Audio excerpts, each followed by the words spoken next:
The last of the petty cash went down the drain for Twinkies and coffee and a busted chain.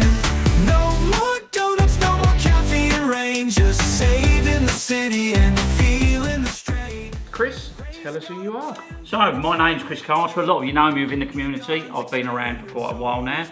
And I run Ghostbusters the Spirit of 84 on Instagram and on Facebook. It's a group that's been around for about 6 years. We've got quite a good following. It's a very family-friendly group. So, yeah, it's just there for you to post anything and everything about Ghostbusters, etc. So, yeah. Yeah, and it is a great group. And as Chris said, family-friendly, which is why I'm banned from it. Yes, as you know, one of Darren's alter egos, or you may not know, is Vigo the Cosplaythian. So, yeah, we have to sort of censor him slightly. So, yeah.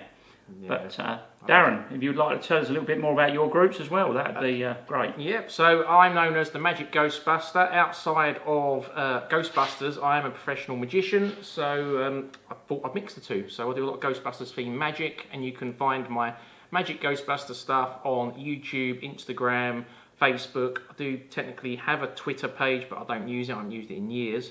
And then, as Chris said, I'm also known as Vigo the Cosplaythian.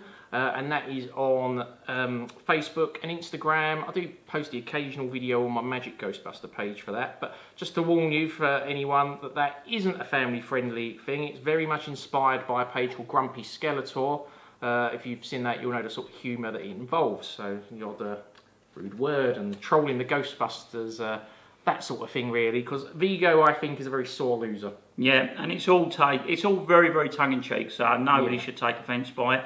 And if you haven't seen Darren's Vigo, it is possibly the best Vigo out there. I'm not saying it because Darren's a friend. I mean, the work that Darren put into the costume, etc., is absolutely incredible. And he looks the part, and most of the time he actually behaves the part. So yeah. Yeah, most of the time. I mean, if anyone from Sony is listening, you want to do a young Vigo film, because really that should be a priority, give us a call. I think. Yeah. But we are going to be talking about in future episodes about costuming and all that, so we'll probably go into a bit more detail about the Vigo and Ghostbusters costuming in a future episode, which will be and good. Also, one thing which Darren has failed to mention, I think he's been a little bit humble about, Darren is also the Guinness World Record holder for the largest Ghostbusters collection. He went through a lot of pain with the help of some of the guys from Southend-on-Sea Ghostbusters. Yeah, James and Kieran. Yeah, to actually collate everything within his collection, and I've got to be honest, it's a task which I don't envy. I wouldn't want to do it. So yeah, fair play to Darren, and it's well deserved. I couldn't do it again. Yeah, certainly. And again, that is something we'll talk about more in detail in a future episode, I think. Because and Chris himself has an immense collection as well, and I'm sure at some point we'll end up doing a room tour of both our collections. We can do that. Yeah, we can. I mean, we'll be talking a lot about collectibles over the life of this podcast, certainly. Yeah, because I mean, I can't speak for Chris, but I can speak for myself. A couple of weeks ago, I was planning to bid on something on eBay, and then forgot to bid on it, so I didn't win it, and I was like a bit gutted, and then found it on my shelf.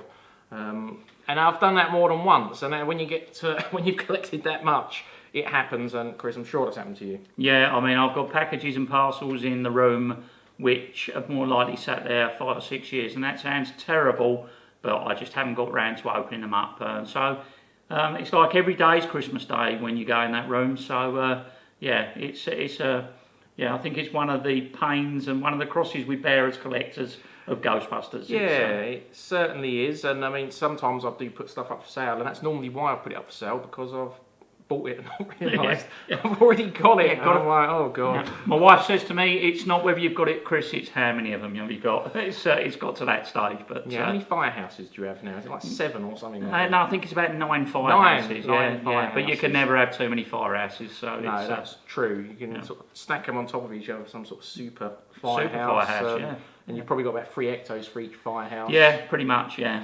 So it's So. You want to tell us just a little bit about how you got started in Ghostbusters? Yeah, of course I can. So, I'm one of the older guys from the Ghostbusters community. I wasn't going to say. Yeah, he's been kind to me. I'm 60 in a few weeks' time, so when Ghostbusters come out, I was 19 years old. loved it from day one. I had a young son at the time, and you know, I indulged him with Ghostbusters and anything Ghostbusters related. And as the years went on, I continued to pick up the odd bit at a toy fair or something like that. When the prices and when they were really low and no one was interested in Ghostbusters, it was all Star Wars. That was all people were interested in. And I've really stuck with it all the way through. And suddenly, you know, you start to look behind you, and the collection and everything that you're doing within the Ghostbusters community is growing. And yeah, I wouldn't swap it. I love it. I love the people within the community.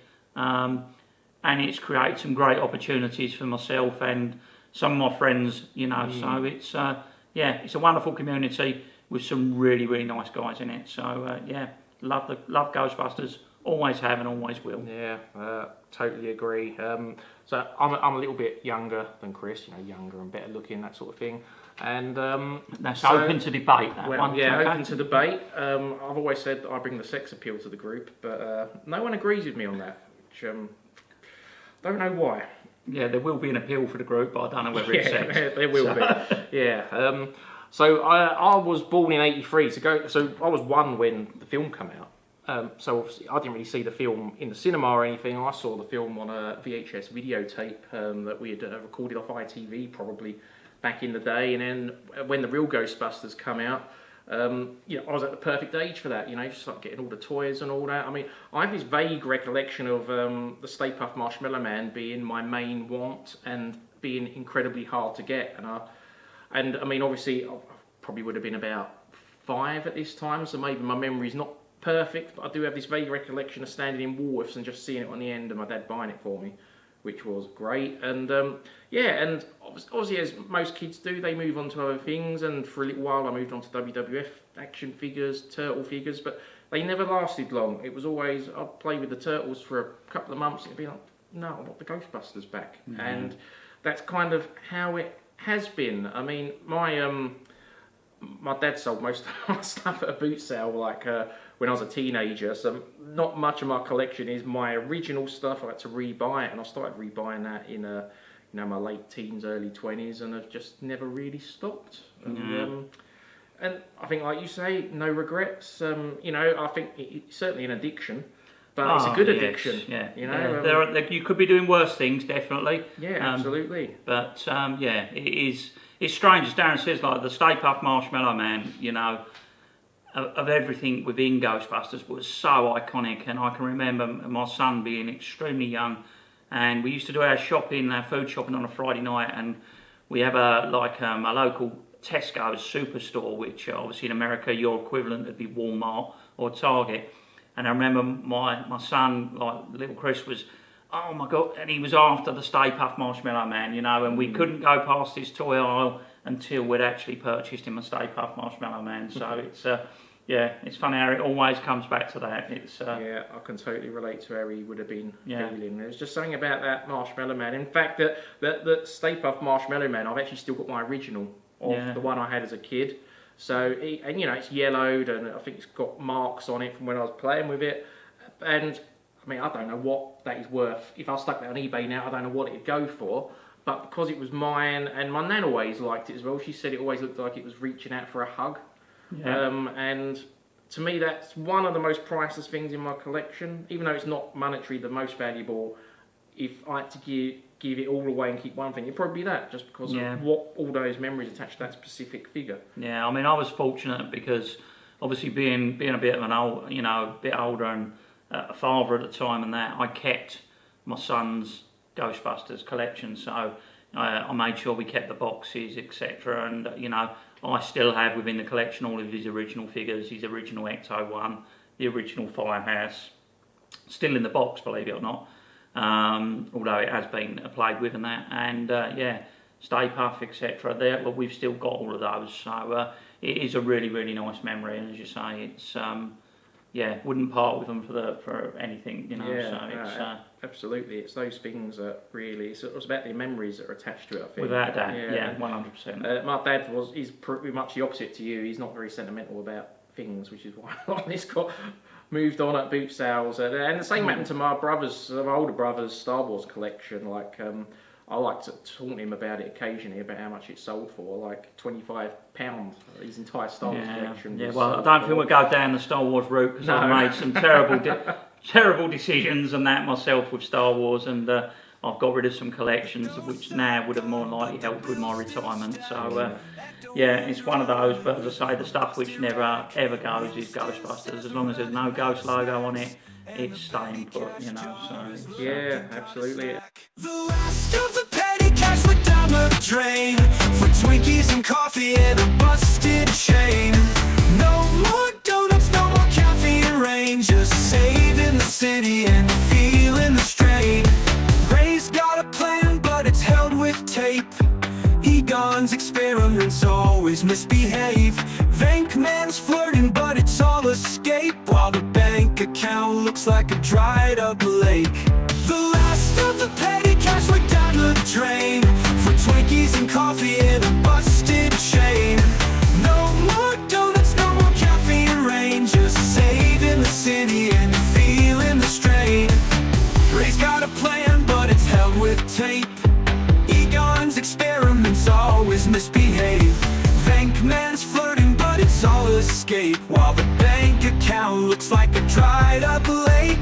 The last of the petty cash went down the drain for Twinkies and coffee and a busted chain. No more donuts, no more caffeine and rain, just saving the city and feeling the strain. Janine shouting, the budget's toast. Ghost traps buzzing, but we're broke the most. No time to worry when there's a haunting post, but who knew fighting ghosts cost a ton of dough? Take one last job and hope for luck. Cross the streams if we're really stuck. Maybe one big ghost could change our clock, but for now